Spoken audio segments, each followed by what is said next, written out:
Hello, everybody. It is episode 84 of the Our Weekly Highlights podcast. We are coming towards the end of June, but it's never the end for Our Weekly here. My name is Eric Nance, and I'm joined, as always, by my excellent co host, Mike Thomas. Mike, how's it going today, my friend? Heating up a lot here on the East Coast, but can't complain at all. Everything's going well. How's everything in the Midwest? Yeah, you're getting the leftovers of that heat up, and I'm not sad to see that go. We are having very pleasant temperatures outside, but I must say my work to prepare for my workshop is definitely heating up, so I'm feeling it there. But it's exciting. We're already almost the end of June, so it's only a few weeks to go before the big event. But yep, it's a lot happening at work too. But life never slows down. But you should stop and smell the roses once in a while because you might miss it. There's your 80s reference for you. Sometimes I got to remind myself that, so I appreciate it. Absolutely. Yep. Well, speaking of appreciation, we definitely appreciate our curator this week, John Calder, one of the longtime members of our Wiki curator group. Always been fun to interact with him. He's also a fellow Shiny expert and Shiny enthusiast as well. And as always, he had great help from our fellow Art Weekly team members and contributors like all of you around the world. Now, I would say that we've had more than a few highlights over the past few months, where we have seen that R has definitely been, you might say, flexing its technical muscles thanks to its community for generating really awesome looking tables. And even though this may seem like a recent phenomenon, we can actually trace back the beginning of these capabilities to at least 5 years ago, and frankly, even longer. Now, one of the influential packages, in my humble opinion, in this reporting space, especially for those that have been creating summaries and reports with the Microsoft Office suite, is the Flex Table package offered by David Gohel, founder of the consulting firm Our Data. And I'll get to my personal journey of Flex Table in a little bit, but first, let's dive into some of the new features landing in the 0.7.2 update to the package that's just hitting CRAN this month and is detailed in David's blog post, which we're going to review here today. Now, a key principle of design in Flex Table has always been a succinct grammar of quickly obtaining a robust table that can be further customized with intuitive functions. And that process gets even easier in the context of summary data that's produced via aggregations, where you can now use the tabulator function to define the layout of the table and optional customizations to the appearance, as well as some additional data you might leverage. And this release also solves another thorny issue when creating complex tables is dealing with headers, in particular complex headers. These are a staple in many manuscript tables you see in publications, and yes, the enterprise too. So, this new update introduces the separate header function to quickly split a column name that has logical components separated by a special character, such as, say, the variable name, the type of measurement, and whatever statistic you're calculating, into neatly organized headers, again, with just one function call away. And David also details a few quality of life enhancements for handling things like soft returns and tabs in your table metadata to make the printout much easier in HTML and PDF as well. But now it's time for a little story time with Eric here. So many years ago now, one of my first assignments of my professional work, I was asked to conduct a mix of exploratory analyses related to genetic data that were being generated from uh, patient samples in clinical trials. And with the complex nature of these data, well, it was a slam dunk. R was easily the best language to import and analyze these data, especially when I had to merge it in with some of the more clinical characteristics to start generating some model and visualizations. So then came the time I had to share the findings with our collaborators. We had a mix of both internal and external collaborators. And I was told in no uncertain terms that we needed to produce these in Word documents because that's how it was done before, and that was what they were most used to reviewing. And I was also given a template kind of from this consultant's lab on how they did this in the past, and I thought, oh, it looks pretty basic enough with a little complexity in headers and the types of statistics quantified. So I thought, well, there's got to be a way to do this in R. This wasn't exactly the easiest thing to figure out at first, but then just I must have been coming at the right time because that is when I discovered David's early version of Flex Table. And not only is Flex Table great for creating tables themselves, hence the name of it, but Flex Table is part of a larger effort that David's been spearheading to make R a seamless automated connection to producing summaries and visualizations in the Microsoft Office suite of tools.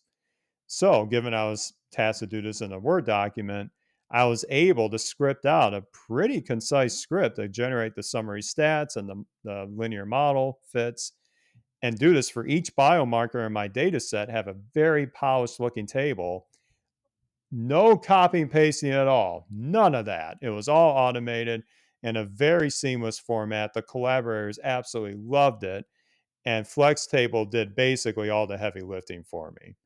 That is where I gained a true appreciation for having packages that not only do a general purpose well, but they're able to hook into these connections that, depending on your line of work or what type of role you have, there are always these kind of unescapable truths. And one of them is that in the enterprise, the standard for communicating results back and forth is 99% of the time these Office documents.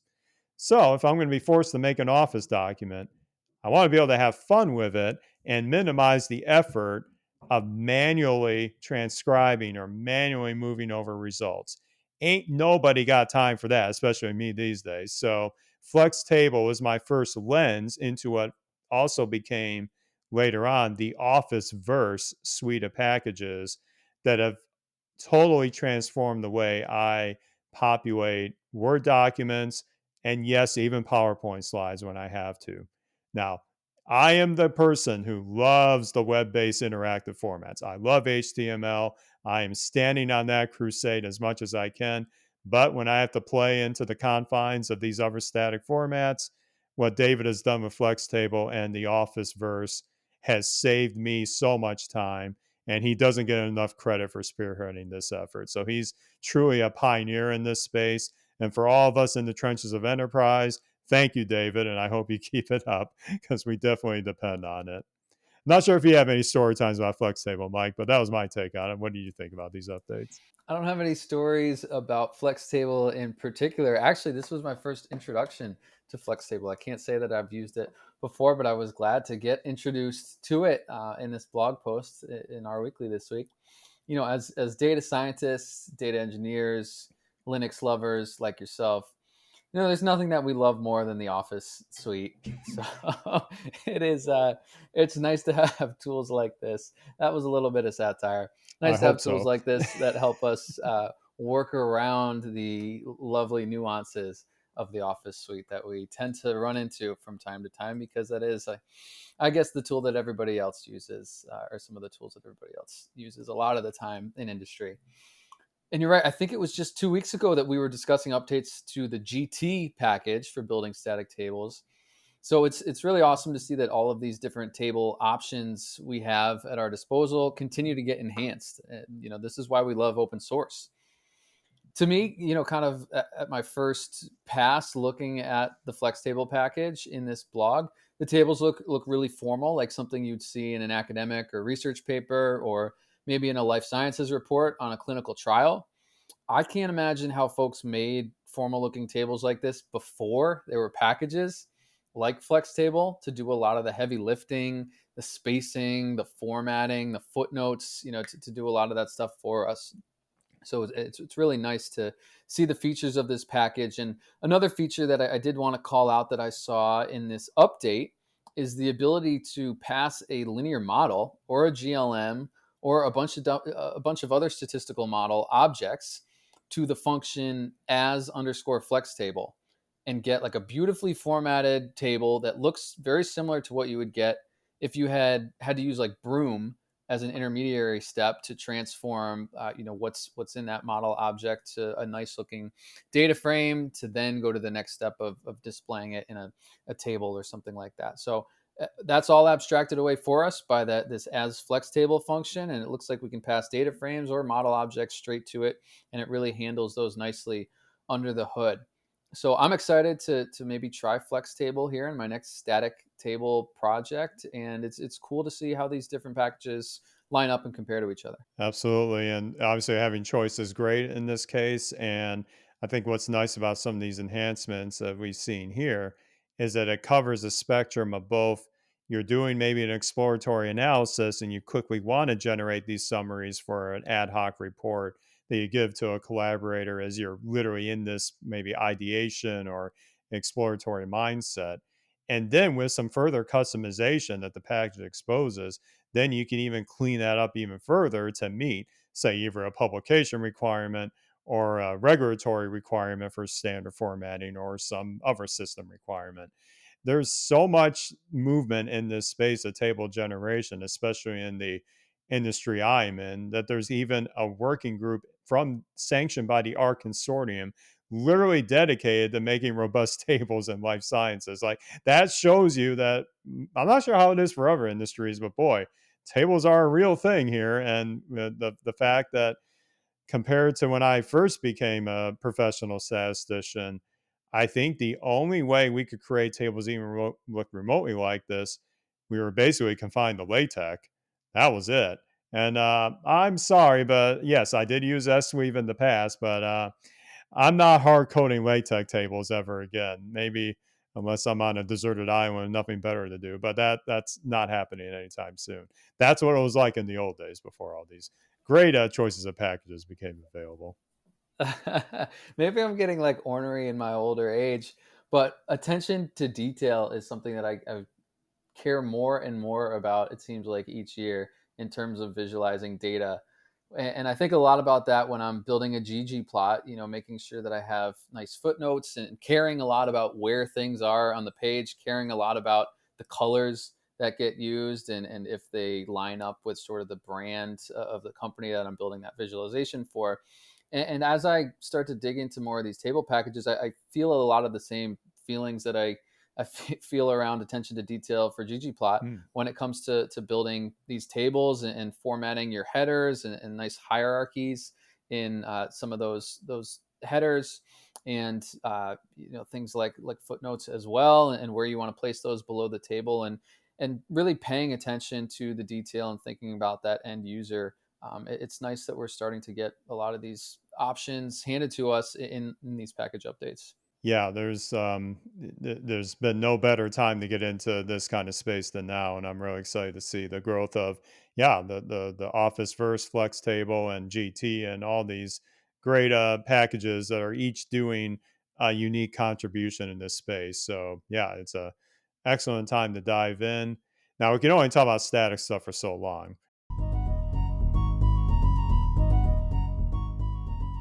Why don't we move on to some more interactive stuff, shall we? It's time for our another visit to one of Mike's and my favorite areas, and that is, of course, Shiny. And in particular, our next highlight has been very relevant topic for both of your trusty hosts on this very podcast for similar reasons. And what we're going to be talking about here is a case where, yes, it is very tempting in your fantastic Shiny app to try and do all the things, so to speak. But there are some situations where less is more, and this particular hobby is going to touch on that a lot. So, Mike, what do you think about less is more in this context? So I have not slept for probably the last 12 days straight because I am working on a project that has a ton of data sources that are sort of relational, and I am really struggling to build a strategy around how we are going to offload the Shiny workload, which is the title of this blog post here. So it's very, very relevant, and glad to see this hit my news feed, at least, as well as the R Weekly's feed.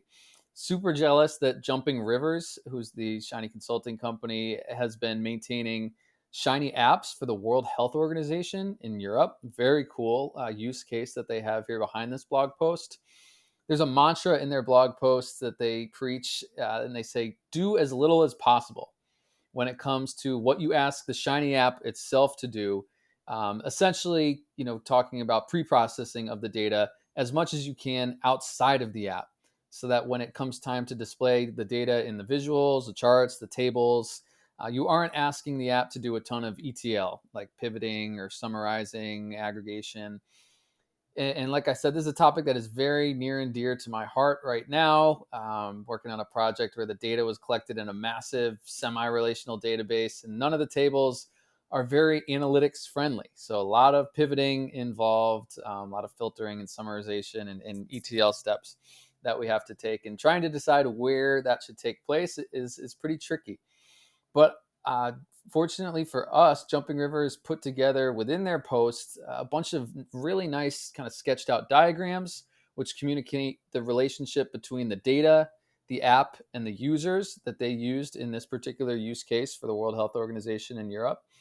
And the article does a great job of articulating all the different options that we have available to try to improve the speed and the efficiency of our Shiny apps, including things like taking advantage of more efficient file formats, Parquet format, something we've talked about a lot lately, Eric.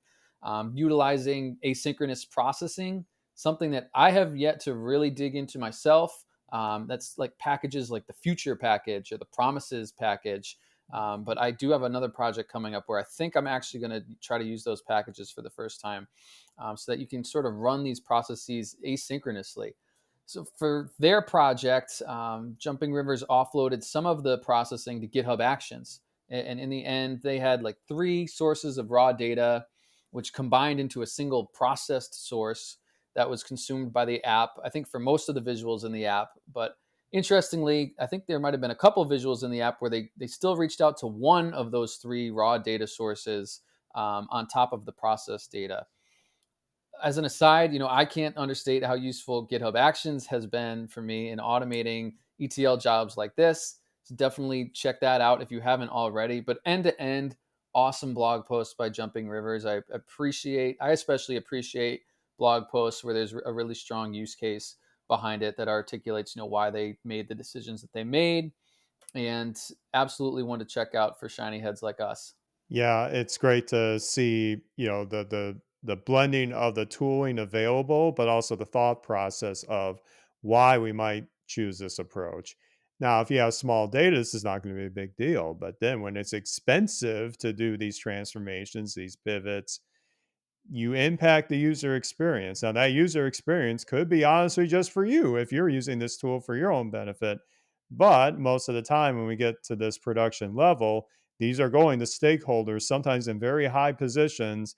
And boy, they're not going to like having to wait a minute or so, or frankly, even more than that, if the app is always, every time somebody is accessing it, doing these processes over and over again. Yeah, the approach here is certainly a sound approach. And they even reference, like you said, other techniques that you can get away from the typical, say, text file format or RDS format. Parquet is certainly getting a lot of traction. And I'm not going to let this episode go without plugging my trusted co host's new blog post on the Art Studio blog, combining Shiny and Arrow with the Parquet format, which I have linked in the show notes because it's right along these lines of it's not just making the Shiny app do as little as possible, but when it has to do something, making it as robust as possible to access the data it needs. This is an issue that's also going to be touched on heavily in my upcoming workshop from both a database level and even things like Parquet, because it all blends into a similar narrative.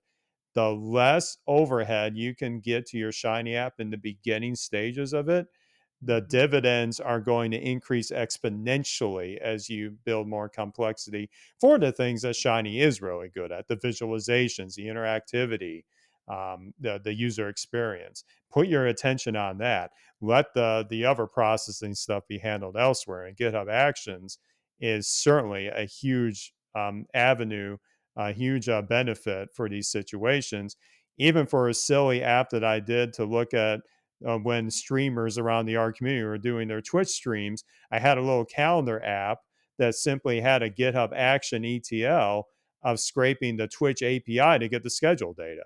I don't want the app to have to call that API every time someone logs in. Let's let GitHub Actions do an update it every, hour or so.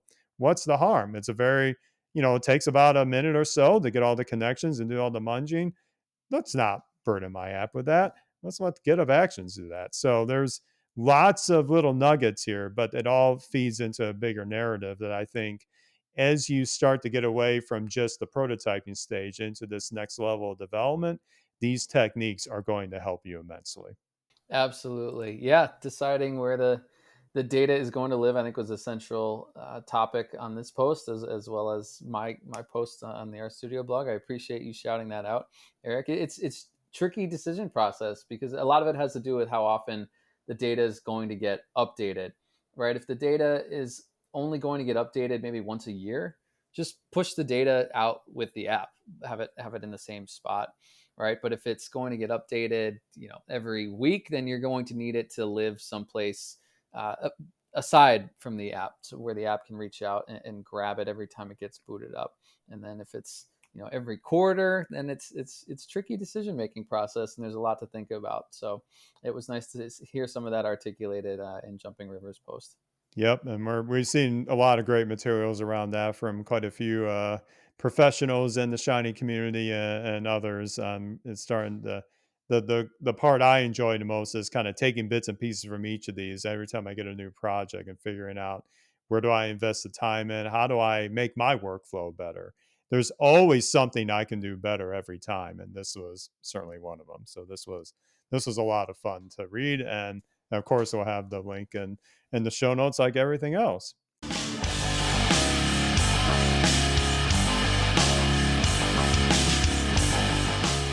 And speaking of essential, moving on to our last highlight, I would say in times like these, especially the present, the value of having a welcoming and diverse community cannot be overstated.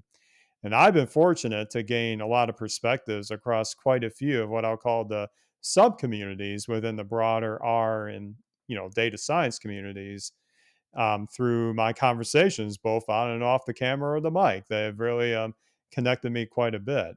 And each of these sub communities have their ebbs and flows. And so I was very excited that recently one of my favorite community members that's been super supportive of myself and a few others in what we're calling the streamer group has helped to relaunch the Rainbow R community. And so a new post that's on the brand new Rainbow R site, authored by Ella Kay and Zane Dax, we learn how a small conversation at UseR 2017 planted the seed to launch a dedicated group supporting and connecting LGBTQ people with a passion for R, with tremendous support from also the R Forwards initiative, which has been instrumental in helping underrepresented groups also be influential members of the R community. Now, while the group Rainbow R did stall a little bit after their initial launch, Zane was eager to be involved, and she proceeded to get in touch with Ella to lay a new foundation and revive Rainbow R here in 2022. And it is now easier than ever to get involved. You just visit Rainbow R's website, which will be linked in this episode's show notes, to find their code of conduct and a sign up form to join their group on Slack. And some really fun bits on top of the group being relaunched is that they are also assembling open data sets related to LGBTQ issues ready for the community to explore for additional insights. And as I've known Zane a little bit personally over the few months, she is always excited to create innovative visualizations. So, of course, she's made a Rainbow R color palette package for ggplot too. That's just super awesome right there to visualize in the Rainbow R palette. So certainly, I'm very happy to see this, and credit to Zane and Ella for kickstarting this group again, and they're definitely looking for more to get involved. So visit that website if you're interested. Yeah, I know one of the, as you know, Eric, when it comes to community, it can be tough to get a new community off the ground. And I would encourage as many folks who are interested to not only join in this community, but maybe help contribute, because when there are many hands, it can make light work, right? And to me, there are some amazing and not so amazing aspects of open source in the R community. First, anyone can get involved, but which is awesome. But everyone is also hidden behind a keyboard, and it makes it easy to exclude others if you're trying to, when you're not dealing face to face. I think of some great examples like data science Twitter, not Twitter in general, which is very different, but the R stats community in general on Twitter, which I have found to be like incredibly friendly and welcoming. And then maybe on the other side of the coin is when I was starting out, Stack Overflow felt like really there were some really condescending answers from responders to questions from beginners. And I bet those responders would probably be nicer if it were in person and face to face. But I guess I'm trying to say is that there are both welcoming and not so welcoming aspects of the tech and data science community, and any efforts to improve the community towards the former, towards the more welcoming side of the equation. Those efforts are awesome, and the latest of which is the relaunch of the Rainbow R project. And in there, they state that their mission is to support, promote, and connect LGBTQ plus people in the art community, and to spread awareness of LGBTQ plus issues through data-driven activism. So, lot to digest there, lots of potential. The fact that there's an entire Slack group for Rainbow R, I think is awesome. I think about everything that the R4DS Slack has done in terms of making me feel like a member of a community. And I can only hope that the Rainbow R Slack group provides the same strong sense of community in a COVID world where it can still be hard to create and maintain strong relationships and friendships with others that share similar interests to you. So really appreciated this blog post making it to the top of our weekly, where hopefully it gets the attention that it deserves, and folks who are interested can check it out. Yeah, yeah, absolutely. And it reminds me also, in terms of, there's always like ups and downs, like you said, in open source and communities. But I think within the R community itself, we've had a lot of, highly regarded and respected efforts. I also think of the R open side community as well as another model for how you can build and sustain and bring in engagement across many different parts of the R community together. So I think Rainbow R is definitely on the right path. And again, if nothing else, we are definitely speaking the high virtues of it for all of you to get involved, and they're welcoming to everybody. So again, visit Rainbow R's site for all the complete details. And again, my thanks to Zane and Ella for spearheading this again, and I'm sure it's going to get a lot of additional traction this time around. And there's a lot of additional great insights in our weekly's issue itself. So we're going to leave off with a couple additional nuggets that caught our eye. One thing that I saw, which is actually timely on the day we're recording this, is a new package called Odds API created by Saeem Jilani. He is actually spearheading an exciting sports dataverse suite of our packages to help all of you in the community that are enthusiasts of sports data. I mean, I certainly have a soft spot for things like hockey and other sports. To be able to bring this into R as easily as you can, from a whole collection of different sources. And yes, even odds data is a part of this too, thanks to this odds API package linking to the odds API. That's a mouthful, but it definitely takes care of all that for you. Now, I will say, use that information responsibly. Mike and I are not financial advisors on this podcast, so you take that odds data as you see fit. But it's great to have it out there, and yeah, it's a great time to be a sports geek with data in R right now. Yeah, I would take the Red Sox tonight. They're plus 120. I have no idea what that means, but please, please do not take my advice. I found a great article on the Poisson distribution. It's called From Basic Probability Theory to Regression Modeling with the Poisson distribution. I love the Poisson distribution. I think it's incredibly useful for all sorts of real world applications. And I hate when I see someone try to use a GLM or a tree-based model when Poisson would be a perfect option. If you're not familiar, a Poisson process models the number of occurrences of an event, often referred to as like arrivals, in a given time period. So please, I am begging you, not every problem lends itself to machine learning. Check out some statistical models like the Poisson regression model. You even gave me flashbacks to part of my dissertation research, which involved Poisson counting distributions and something called counting processes, martingale theory. It's all related to these discrete events that can happen over time. I'm gonna have to dust off the Oh. cobwebs because I'm probably going to use that methodology in a new project later on. So I'm really going way back. But you brought the feels back on that one, Mike. I wasn't expecting that. Sometimes it's just good to have a little refresher of some of the old ways. Throwback Tuesday as we're recording this for sure. Well, speaking of throwbacks, if you want to throw back to previous issues of our weekly as well as the current issue, where do you go? Well, we're going to tell you, of course. It's rweekly.org. Find this current issue linked at the very top. Also, a handy link to every episode of this podcast right at the top of the page as well.